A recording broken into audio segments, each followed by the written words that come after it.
Pilipinas, ang oras, 9 minuto makalipas ang alas 4. Uy! Nakapag-break ka na ba?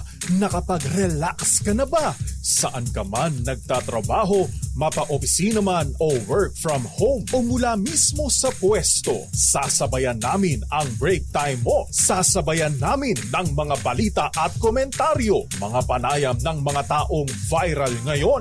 DZRH Break Time!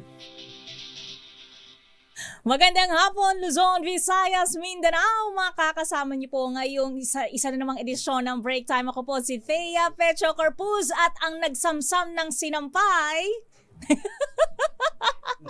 Marami-rami yata yung nalaban ng weekend ni Lakay. Magandang hapon, Lakay. Magandang hapon, Miss Thea. Okay na ang mga labada? Ayos na, natuloy na. At para... Sa ating mga headlines. Senate President Zubiri nag-resign na sa kanyang posisyon bilang leader ng Senado. Senator Chis Escudero inaasang papalit naman kay Senate President Mig Zubiri ay naman kay Senator Jingoy Estrada.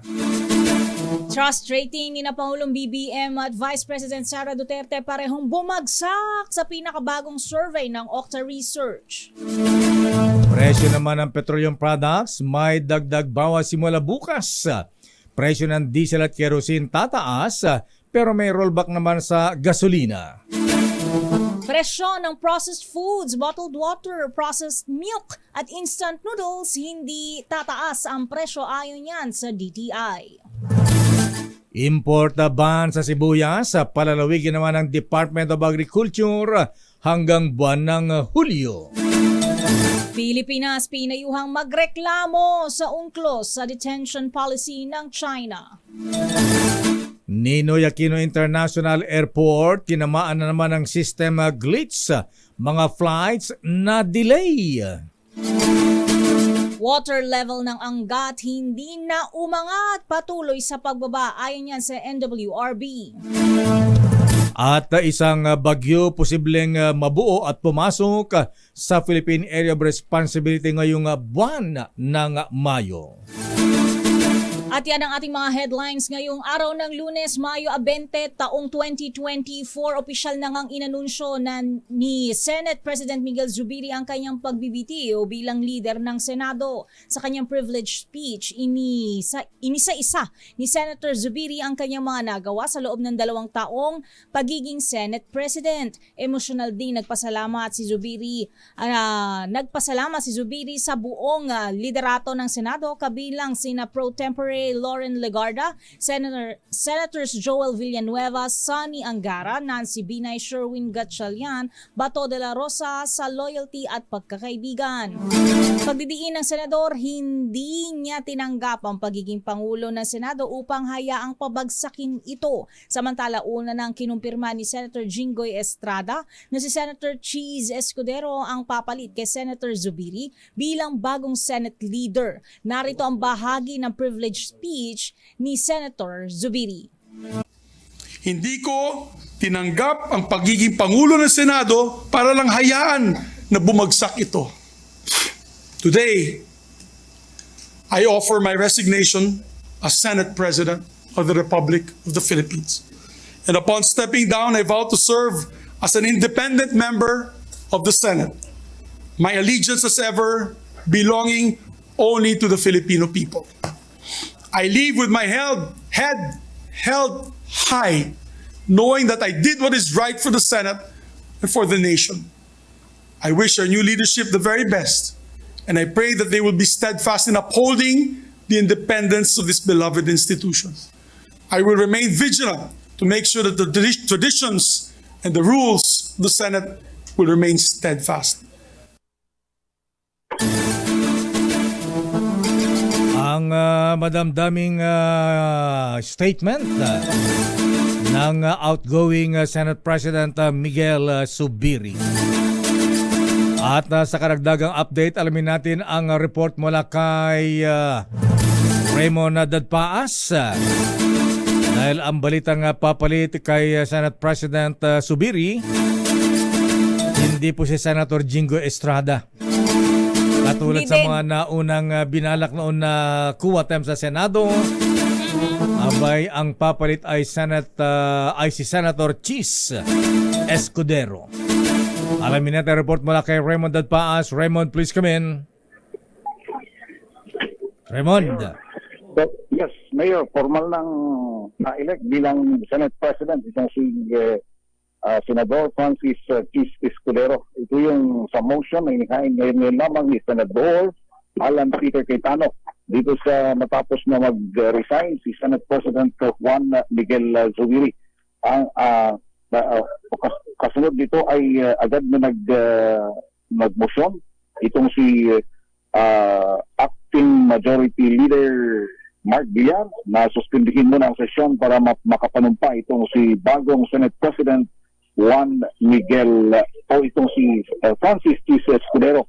At kasunod ng resignation kanina, Mayor, banggitin ko lang dahil nag-resign si Senate President Juan Miguel Zubiri, sumunod din na nag-resign itong kanyang mga kakampi, sila Senator Joel Villanueva, Senator Sani Angara, Senator J.B. Helsico, Senator Nancy Binay, at ganoon din si Senador sabi ni Senator Loren Legarda ay nakahanda na rin yung kanyang resignation kanina, bagamat siya pa rin yung presiding officer as of kanina na na-elect si Senador Francis Chis Escudero bilang bagong Senate President. Ang wala pang na-elect, may pang mga opisyal, bagamat na the way it looks ay mukhang magkakaroon ng overhaul dito sa buong Senate leadership at ganoon din ng chairmanship ng iba't ibang mga komite dahil malalaking komite yung hawak na Senador, gaya ni Senador Angara ng Finance, Senador Joey ng Local Government, Senador Nancy Binay ay sa Accounts, Tourism at Ethics, at si Senador Joel Villanueva bilang Majority Leader at Senate Pro Tempore si Senador Loren Legarda, bagamat maugong na ang magiging Pro Tempore ay itong si Senador Jingo Estrada at sa Finance ay si Senador Grace Pope. Yun muna yung mga kaganapan dito, Mayor, bagamat Raymond, kita nga na talagang maging... Yes, Mayor. kanina umaga ay maugong yung balitang kudita dyan sa Senado at sinasabing nakuha na ng 15 suporta o boto ang Senator Chis Escudero. Kaya instead na para to save face, ika nga, ay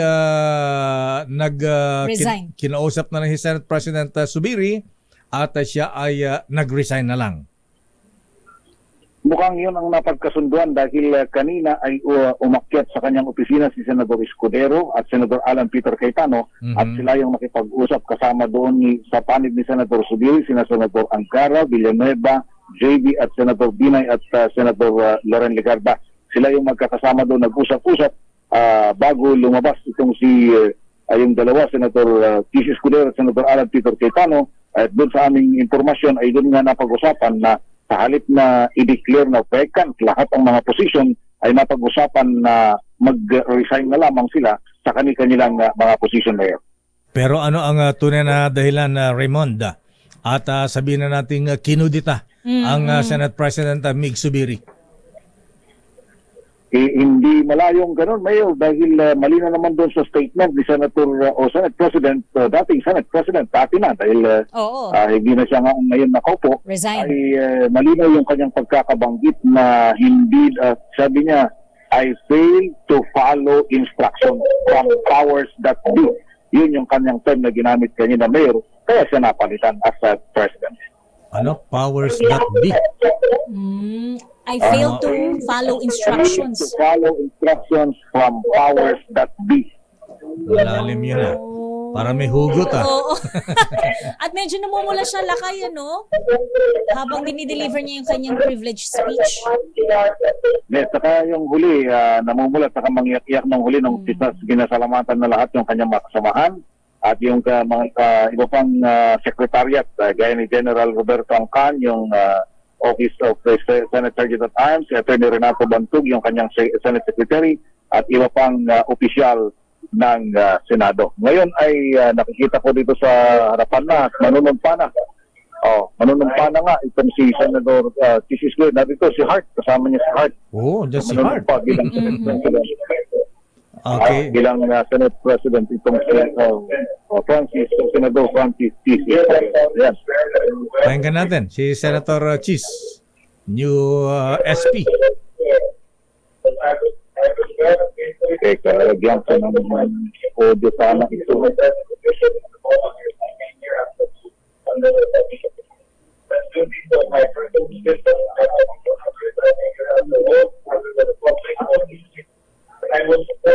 And faithfully discharge to the best of my ability Do hereby solemnly swear that I will well and faithfully discharge to the best of my ability the duties of my present position and of all others I may hereafter hold under the Republic of the Philippines. the duties of my present position and of all others I may hereafter hold under the Republic of the Philippines. That I will support and defend the Constitution of the Philippines. That I will support and defend the Constitution of the Philippines. That I will obey the laws and legal orders and decrees promulgated by the duly constituted authorities. That I will obey the laws, the legal orders, and decrees promulgated by the duly constituted authorities and maintain true faith and allegiance to the Republic of the Philippines.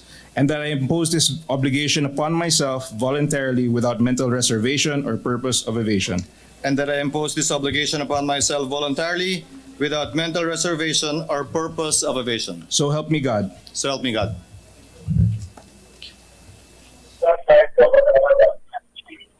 Walang kiss. Walang kiss si Hart. At ang bilis nakapag-prepare ha. Raymond. Pwedeng pakinggan natin lang, Mayor, yung kapirasong speech niya kasi may opening statement lang sa Senator Escudero. Okay. Ang lahat ng mga tagumpay na nakikita sa loob ng naging 2 taon at binigyan Kanyang galing, sa kanyang pasensya, sa kanyang kasipagan, sa kanyang hindi may pagkakailang pagmamahal sa bayan at gayon din sa institusyong ito at sa ating mga kababayan.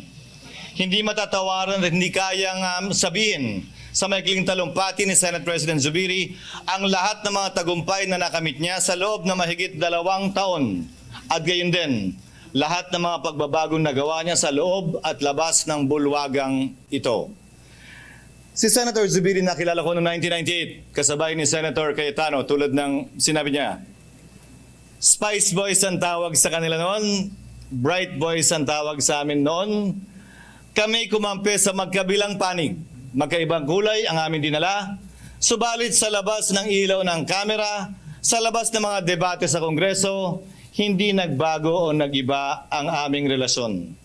Minsan, sabi nga ni Alan, nagkakainitan, nagdedebate, pero kailanman, hindi na bago ang relasyong yon habang dumaloy ang taon. Magkasing tagal na kami ni Senate President Zubiri sa Senado at sa Kongreso. May konti lang ako na papel na ginampanan bilang gobernador sa aming lalawigan ng Sorsogon. My hats off to you, Senate President Zubiri. I salute you. And I hope I will make you proud, you especially among all our other colleagues. And hopefully, you will not leave my side whenever I ask for guidance, whenever I ask for help, and whenever I ask for your wisdom. Mas malayo po at mas marami kayong alam sa akin, lalo na bilang tagapangulo ng Senado. Sana magkasama pa rin tayo sa mga bagay na yan sa mga darating na panahon. Binabati ko rin ang ating Majority Leader, na si Senator Joel Villanueva at ang ibang mga nagbitiw sa kanilang mga posisyon. Hindi ito ang katapusan, kaugnay ng ating pagtatrabaho ng sama-sama dito sa Senado. Lalo na si Senator Joel na alam ko ay maraming gabi ang kinuha natin mula sa kanyang asawa, mga anak at pamilya dahil nagsusunog siya ng kilay dito sa floor ng Senado para maipasa ang mga mahalagang panukalang batas na kinakailangan ng ating mga kababayan. Walang my team, walang your team para sa akin. Walang SP Migs, wala ring cheese para sa akin. Ang tingin ko sa bawat isa sa atin ay mga miyembro ng nag-iisang Senado. At kung may kulay man tayong dadalhin para sa akin, ang mga kulay na yan ay dapat sumasagisag sa bandila ng Pilipinas na hindi naman nagkataon lamang na nasa likod ko at nasa harapan natin ngayon. Kulay na puti na sumasagisag sa pagkakapantay-pantay ng bawat Pilipino. Kulay na pula na handa tayong pumatay, hindi lang palaging mamatay. Alang-alang sa kalayaan ng ating bansa. Asul, pagkakaroon ng Pilipinas ng sariling lahi na kakaiba sa ibang mga lahi. Kaya walang pwedeng magsabing pabor sino man sa isang bansa. Tayong lahat naniniwala ko, pabor sa Pilipino at sa Pilipinas. At pinakahuli, dilaw ang araw at mga tala. Sumasagisag na mataas na mga pangarap ng ating mga kababayan, mataas na pangarap natin para sa ating mga kababayan, upang sa gayon, makamit nila ang matagal nilang minimithi na tunay na tulong at paggalinga mula sa nasyonal na pamahalaan.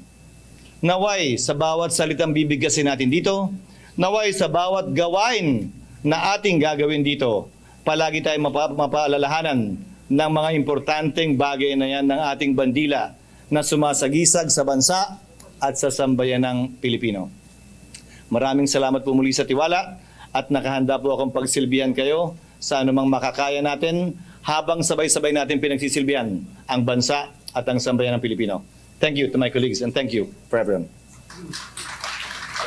Bahagi ng assumption speech itong si bagong Senate President Francis G. Escudero. Ating alkabayan ng Mayor at Nasaya, yung sino pa yung mga iba pang mga opisyal na may tatalaga ngayong gabi dito sa Senado. Wala sa Senado. Raymond.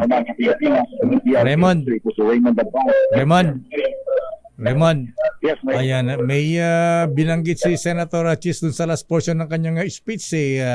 Ayan, sama-sama daw ang pula, asul, Puti, dilaw. Parang unity team na ito, Raymond. Kulay berde na lang hindi binanggit. Wala.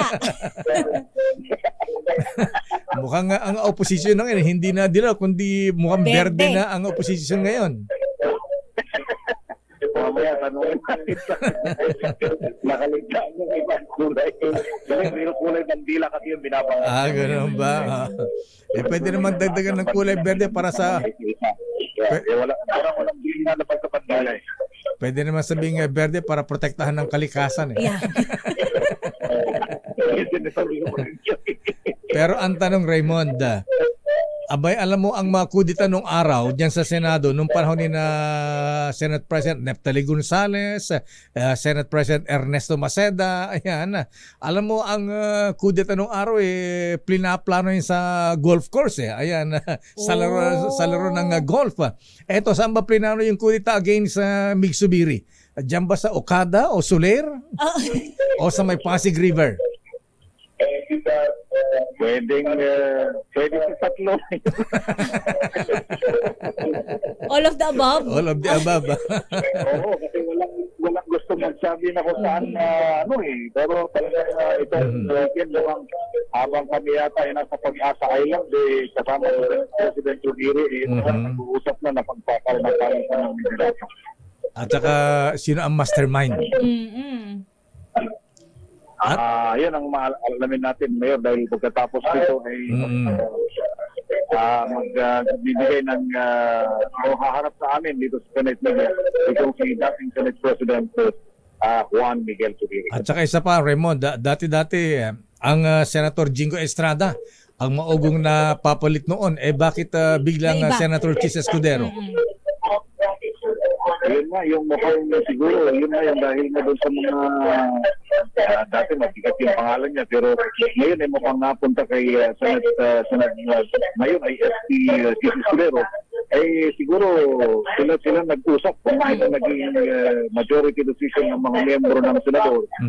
Kumbaga, instead na para wala ng co-contra, ayun, nagkasundo sila unanimously yung pinakamarami na sumama kay sa pangalan ni Senator Chis Escudero. Ayan. Ngayong si Senate President Mig Zubiri na ang leader ng Senado, Raymond. Hindi kaya Chis Escudero lakay. Chis Escudero.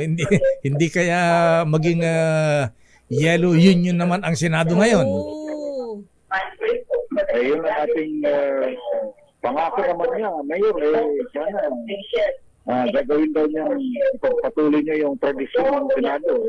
Alam naman natin na supposedly independent ang institution na ito. At yun ang ating titignan sa liderato ni Senador Senate President, bagong Senate President Francis Escudero. Lakay, matanong ko lang, nakailang beses na attempt dito sa liderato ni Senator Zubiri?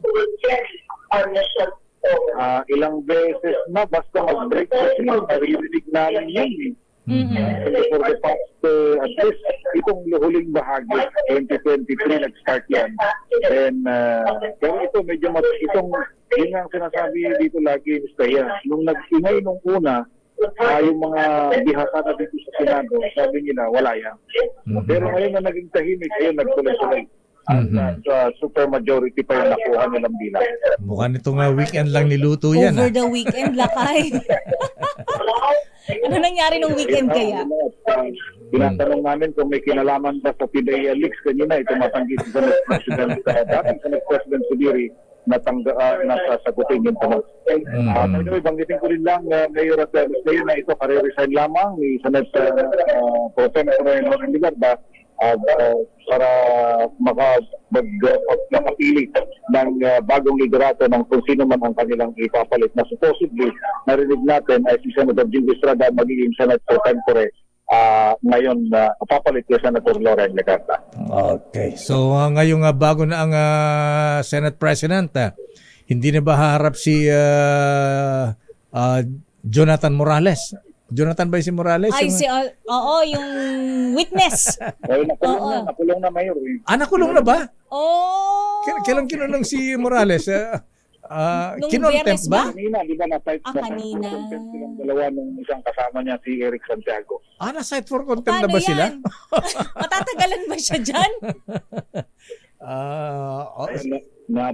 Binabantayan sila ngayon dito sa baba. Nakuha ng Office of the Sergeant at Arms. Aba, dahil parang pagbaba ko sa Senado, bukod sa leadership, na-contempt na pala itong si Morales. Ayan, okay.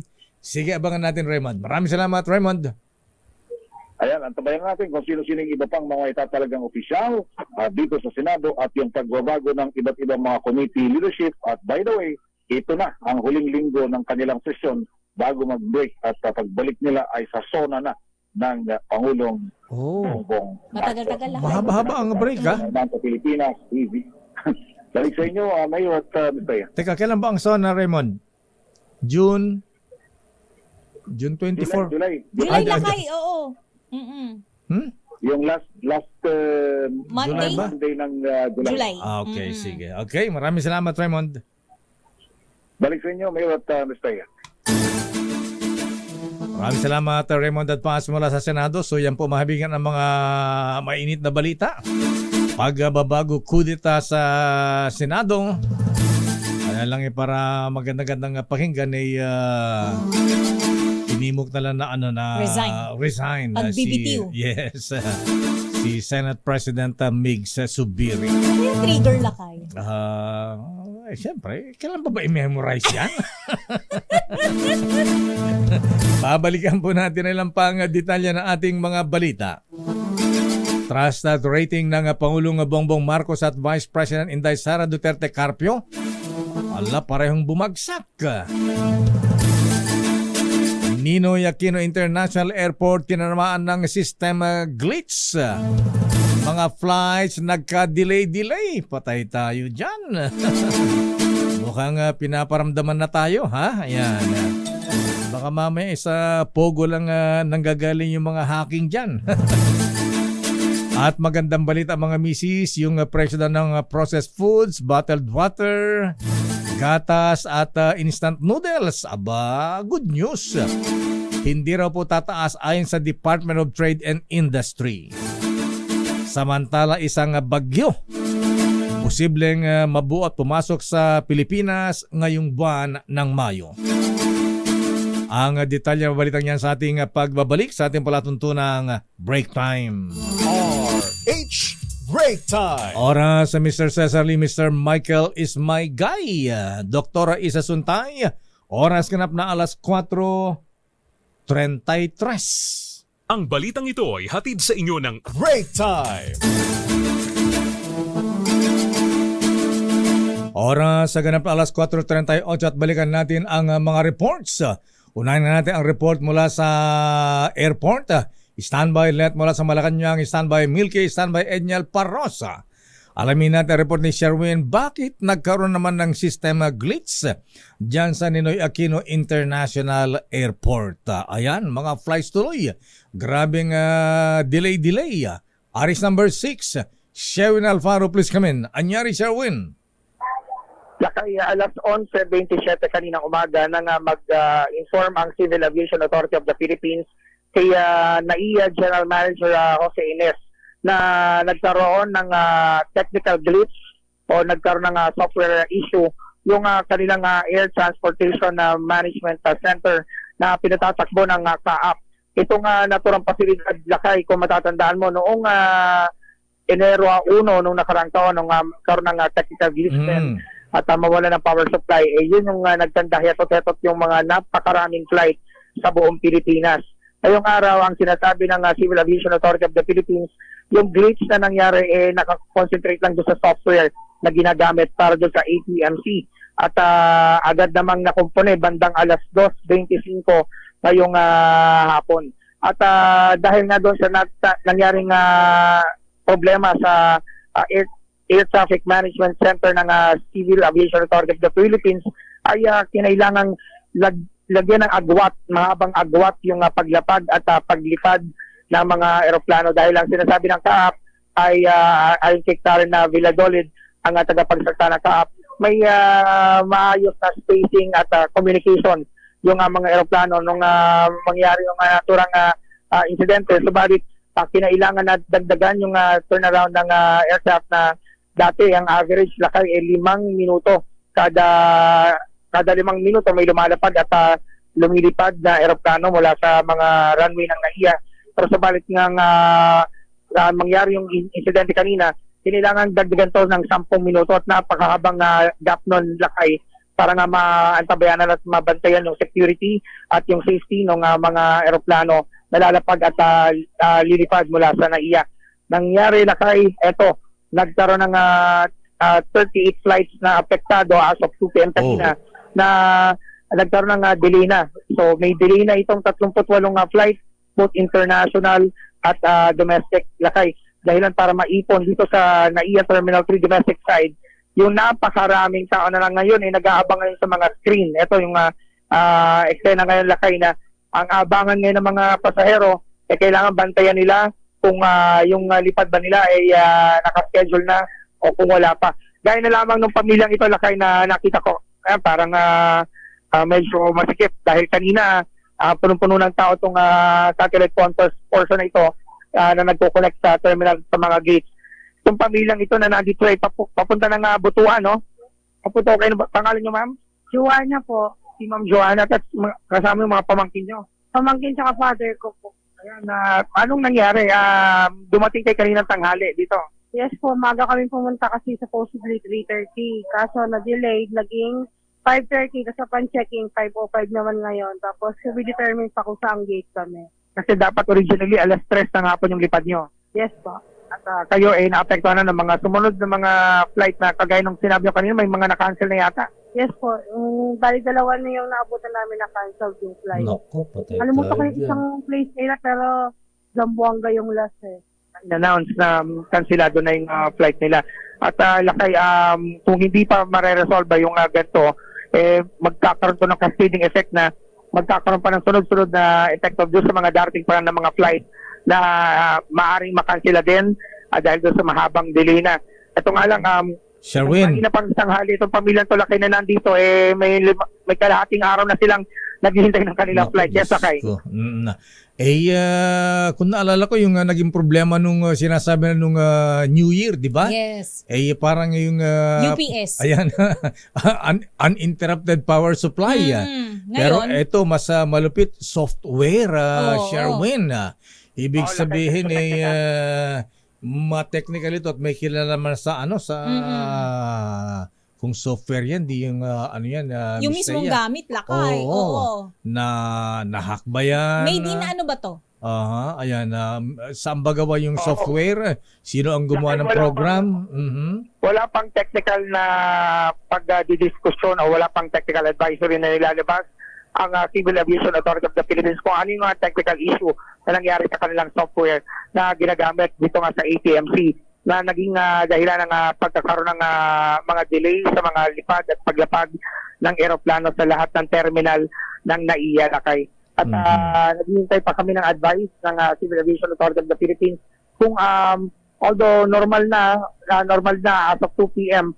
yung kanilang ATMC, pero yung epekto nito sa mga airline company, kagaya ng Cebu Pacific, Lakay, na nag-cancel na ng ilan sa kanilang mga flight bunga nitong nangyaring insidente dito nga sa pagkabalam ng operasyon ng mga lipad at paglapag ng eroplano. May mga kinansila na silang mga flight, Lakay, as of this afternoon. Batid doon sa kanilang advisory ay ilang flight ito galing sa Manila Cebu, Manila Bacolod, Manila Zamboanga. Yung mga ilan sa mga inanunsyo na ng mga flight na hindi na magpo-push through. Dahil nga doon sa una, may sunset limitation din, Lakay. Kasi kung ang eroplano ay nakatakdang lumapag sa mga paliparan na may sunset limitation ng mga runway, ay hindi na sila papayagan din lumapag kung aabot ng alas 5, medyo alas 6 ng gabi. Dahil nga hindi na maging ligtas yung paglapag doon sa paliparan. Kaya yung iba kinakailangan na i-cancel na rin para na rin sa kaligtasan ng mga pasahero. Pero yung paghihintay, itong waiting game na nangyayari, Lakay, ay magpapatuloy ito kung hindi may aayos yung scheduling ng mga naapektuhan pa mga sumunod na mga flight mula alas 11 kanina umaga hanggang alas 2 ng hapon. So yung ilan sa mga flight, Lakay, na ngayon nandun na sa mga boarding gate, lalo na sa baba, sa gate 131 hanggang 134 ng NAIA Terminal 3. Ito yung mga flight na kanina pa dapat lumipad na bandang alauna ng hapon. Ngayon pa lang nagpo-push through ngayong mag-aalas 5 na ng hapon, Lakay. So imagine mo yung libo-libong pasahero na naapektuhan itong flight na nangyari na dyan nga nagmula sa sistema o yung software na ginagamit ng Air Traffic Management ng Civil Aviation Authority of the Philippines, Lakay. Okay, maraming salamat, Sherwin. I'm supposed to have my May nagtatanong lang, Lakay. 7:55, pero I received a notice that my flight will be scheduled for tomorrow midnight going to Cebu, then Iloilo. I'm supposed to go to Cebu lang. Iloilo. So is that official communication from your airline? Cebu Pacific. Cebu That would Pacific. push through, ma'am, that communication. So Okay. kung ano po yung sinabi sa inyo, yun na po yun. Nabukas na yung flight ninyo. So, uwi muna sila. Midnight, Lakay, supposedly naka-fly na Oo. sila ngayon. Bukas pa ng Bukas pa ng midnight. midnight. Check yung Oo. baggage sa bag. Yeah. What about my check-in baggage? Pero you can get it through the counter. You have to exit the boarding gate terminal. Then you go to counter. Naka-check-in na sila. Oo, Laki, nasa loob na Patay tayo dyan. Midnight or the next day? Just the Oo. Yeah, you have to decide, ma'am. Oh my God. Oh my OMG God. talaga. Alam mo, wala mapagtanungan yung mga tao. Oh.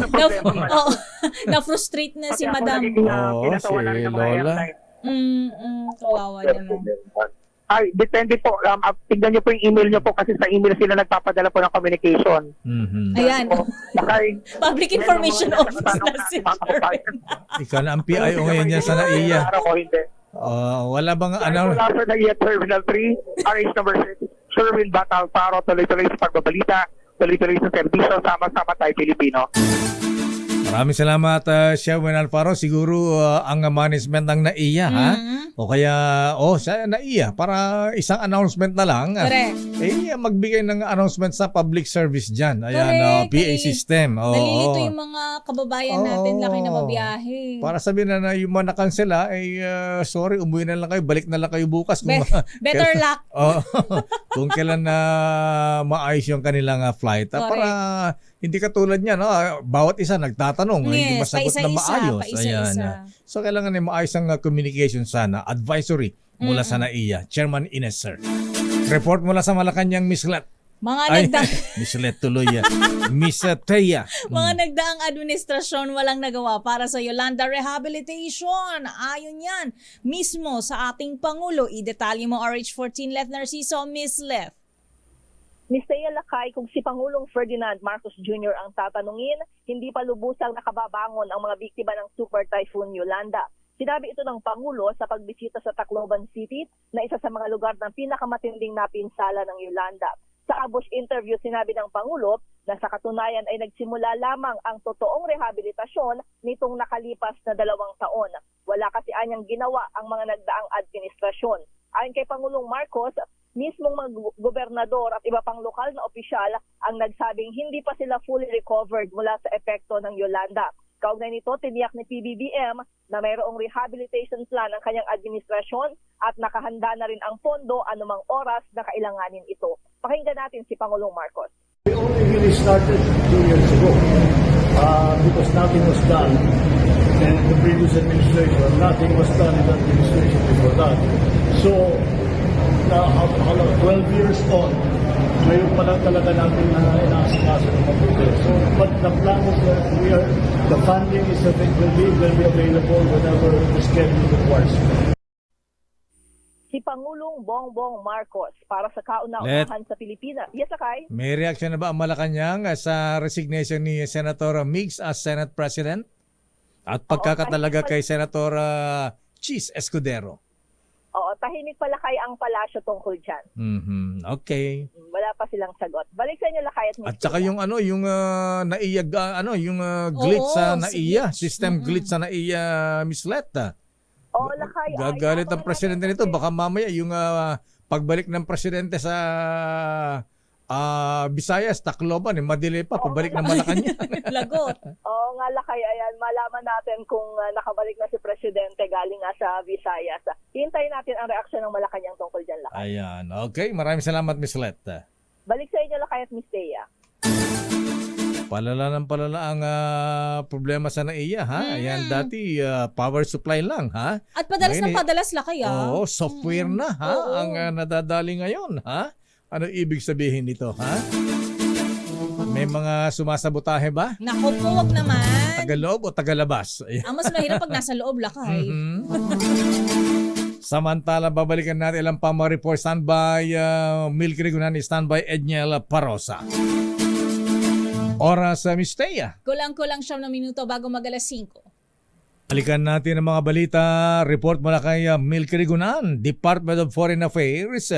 Pinagsusumite ng Kongreso ng listahan ng mga personalidad na kasama sa delegasyon ni dating Pangulong Digong Duterte.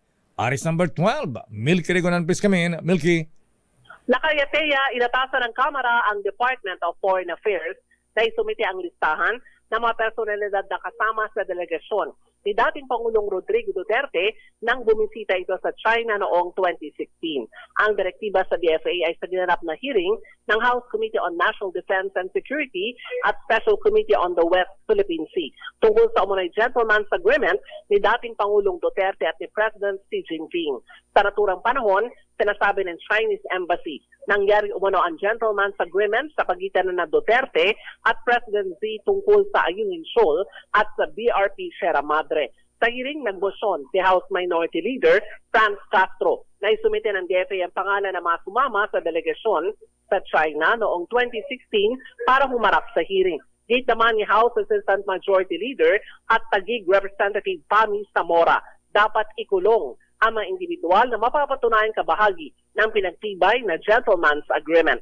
Sabi ni Zamora, kailangan papanagutin ang mga personalidad na bahagi ng kasunduan dahil nagtaksil umano ang mga ito at binaliwala ang karapatan ng Pilipinas sa ating territorial waters at ang freedom of navigation sa West Philippine Sea. Para sa kauna-unahan sa Pilipinas, yes, Akay. Sinong Zamora?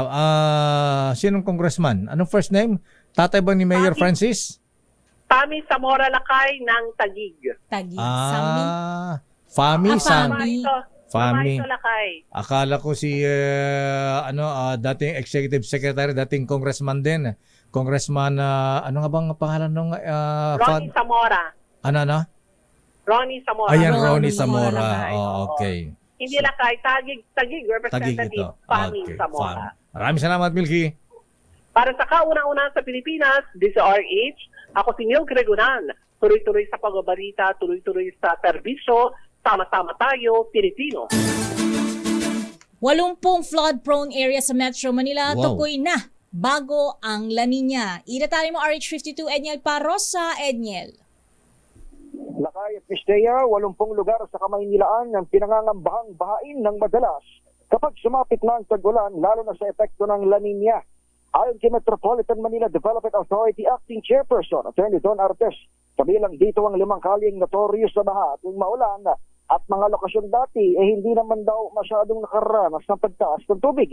Kinukoy ni Artes sa mga datihan ng lumulubog sa baha na Taft Avenue, Kanto ng UN at Espanya Boulevard sa Maynila, Araneta Avenue at EDSA Campo Aguinaldo sa Quezon City, maging may Silo Circle sa lungsod ng Mandaluyong. Para sa mga nakabanggit, sinabi ni Artes na kailangan ng malakihang mga proyektong tinatrabaho naman na umano ng Department of Public Works and Highways. Sa iba namang mga lugar, pinagmalaki ng opisyal na inaabot lang ng average na kalahating oras itong pagtaas ng baha at tuloy-tuloy rin ang regular cleaning na nasa mahigit 199,000 linear meters na ang naabot ngayong taon. Umabot na rin naman sa 163 trash trucks ang naikabit ng MMDA sa mga daluyan ng tubig, habang 28 nakalagay na sa mga pumping station. Gayun pa man, aminado si Artes na nananatiling hamon sa ahensya ang patuloy na pagtatapon ng basura ng publiko at ang epekto ng climate change kung saan mas marami na umano ang ibinubuhos ng ulan. Pakinggan natin siya. And kung mapupunan nyo, kahit na 80 areas ito, mabilis silang humuhupa dahil nga marami na rin nadagdag na pumping stations, marami na rin na rehab na napaganda natin yung capacity. At ganoon din, marami na rin naman tayong nalinis na mga canals. Ang tinig ni MMDA Chairman, Attorney Romando Artes. Para sa kaunaunan sa Pilipinas, DZRH, ito si Edniel Parrosa. Tuloy-tuloy sa pagbabalita, tuloy-tuloy sa serbisyo. Sama-sama tayo, Pilipino. Maraming salamat, Edniel Parrosa. Abay, dapat ihanda ang mga pumping stations sa Chairman Don Artes. Parang si Mayor Wes Gatchalian sa Valenzuela. Bilang paghahanda sa baha, meron na silang 24 pumping stations. Wow. Valenzuela City lang yan, ha? Oo, kanya lang yung lakay. So, gayahin si Mayor Wes Gatchalian. Samantala, bumagsak ang rating ni na Pangulong Bongbong Marcos Jr. at Vice President Sara Duterte Carpio sa pinakabagong survey ng Okta Research. Ayon sa research o survey, nakakuha ang Presidente Marcos ng 69% trust rating at 65% na approval rating sa unang quarter ng taon. Ngayon pa man, mababa ito ng 6 na puntos kumpara sa 75% na trust rating ng Pangulong Marcos noong December 2023. Samantala na itala naman sa 68% na trust rating at 64% na approval rating para naman kay Vice President Inday Sara. Tulad ng Pangulong Marcos, ang rating ng Vice Presidente ay 7% mababa kumpara sa 77% trust rating na kanyang nakuha noong December 2023 survey. Samantala, inanunsyo ng Department of Trade and Industry na hindi muna magtataas ng presyo sa ilang food products sa ngayon. Ayon kay Assistant Secretary Amanda Nograles, resulta ito ng kanilang pakikipagpulong sa mga manufacturer bilang tulong sa mga consumer sa gitna ng epekto ng El Nino pati na rin ng inflation. Dagdag pa na opisyal nag-commit sa 60 araw na price freeze ang bawat manufacturer sa magkakaibang petsa. Kabilang sa mga produktong walang pagtaas sa presyo ay ang processed foods, bottled water, processed milk at instant noodles. Sabi naman ng DTI, patuloy silang nakatatanggap ng abiso mula sa iba pang manufacturer, kaya tasahan pa na dadami ang mga produkto na sasailalim sa price freeze. Samantala, hindi sumipot sa flag raising ceremony ng kanilang munisipyo ang controversial na mayor ng Bamban, Tarlac, si Mayor Alice Guo ngayong Lunes ng umaga. Nagtipon-tipon naman ang mga empleyado ng munisipyo, ngunit hindi na silayan si Mayor Guo. Sa paligid naman ng Municipal Hall ng Bamban, nagkalat ang mga placards mula sa mga residente ng Bamban upang magpakita ng suporta sa kanilang mayora. Nakasulat naman ito ang makatagang "We Fight Together, Mayor Guo" at "We Love You, Mayora."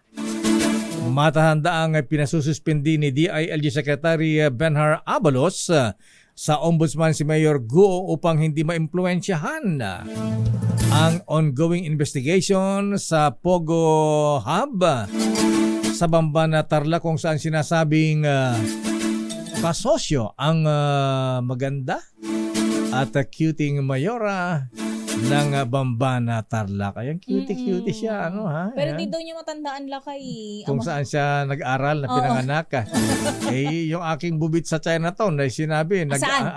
kaya sinasabihan ko si Raymond ka na sa Senado, mga staff ni Senator Risa. Ha? Bakit? Nag-aral si Miss Saints Thea. Co? Hindi sa Saints Saan? Co. Sa Philippine Cultural College sa Abad Santos, Tondo, Manila. O, kita mo, ha? Kaya kung gusto mo ako ng record, isubpina ducis tecum.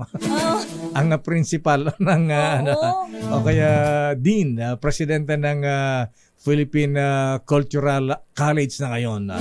Pero nag-aral siya doon, Philippine Cultural High School. High school. Ito ay Philippine Chinese School yan, Miss Thea. Okay. Tondo girl pala ito si Yes. Mayora. So, kung hindi niya alam kung saan siya nagtapos o kung hindi siya nag-aral, I-remind mo siya. i-remind ko siya na sabi ng kanyang aking bubit dyan sa Sa? schoolmate niya sa...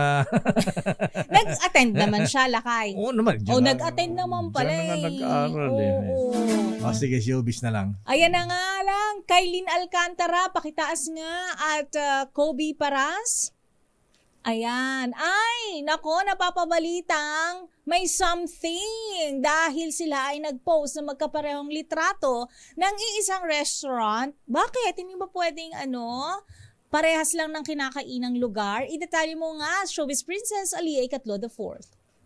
Lakay Rayet Miss Thea, matapos maging kontrobersyal si Kailin Alcantara dahil sa umano'y hiwalayan nila ng anak ni Carmina Villaruel na si Mavi Legaspi, ay usap-usapan na naman ng young actress dahil iniisip ng netizens na dating na sila ng basketball player na si Kobe Paras. Napansin kasi ng malaiagilang mata ng netizens na pareho ang post ng litrato ng dalawa sa Instagram. Nasa parehong restaurant sina Kailin at Kobe na pareho ang camera shot kung saan kita ang mga crew ng resto at dalawang wine glass at bouquet of flowers. Marami ang nagkomento at nagtanong kung magkasama ba sila pero hindi na ito sinagot ng actress. Si Kailin ay na-link kay Mavi Legaspi habang si Kobe naman ay nagkaroon ng relasyon kay Erica Potornak, ang dating ang anak ng batikang actress na si Ina Raimundo. 26 years old na itong si Kobe habang si Kailin naman ay 21 years old. Para sa Breaktime Showbiz, ito si Alia Ikatlo. Tuloy-tuloy sa pagbabalita, tuloy-tuloy sa serbisyo. Sama-sama tayo, Pilipino. Maraming salamat, Miss Alia. Naku, dami reaction dito, Miss Thea, sa naiya glitch. Ayan, simpleng software glitch lang yan. Half day bago na ayos. Paano na kung nuclear plant yan? Milyon na ang namatay. Naku, ay, naman. apo. Anyamatan. Tsaka ba't walang backup software, lakay? Ayan nga Oy, maraming salamat. Sabi ni Vic Lima, baka daw sa restaurant ni Diwata Plinano ang kudeta laban kay Subiri. Habang nakapila. Grabe. Ayan. Oy, maraming salamat, Mr. Michael is my guy. Ang ating palitan sa dollar. Magkano? Abay, 57.90, Miss Thea. Wow, parang humihina na naman, lakay. 57.90. Last week? Oo. Diba? Last week, 57.62. Ha? So, bumaba na naman ang halaga ng piso kontra sa dolyar. At ayan ang kabuuan natin palatuntunan ng break time. Ako po si Deo Macalma. Ako naman, Thea Petro Corpuz.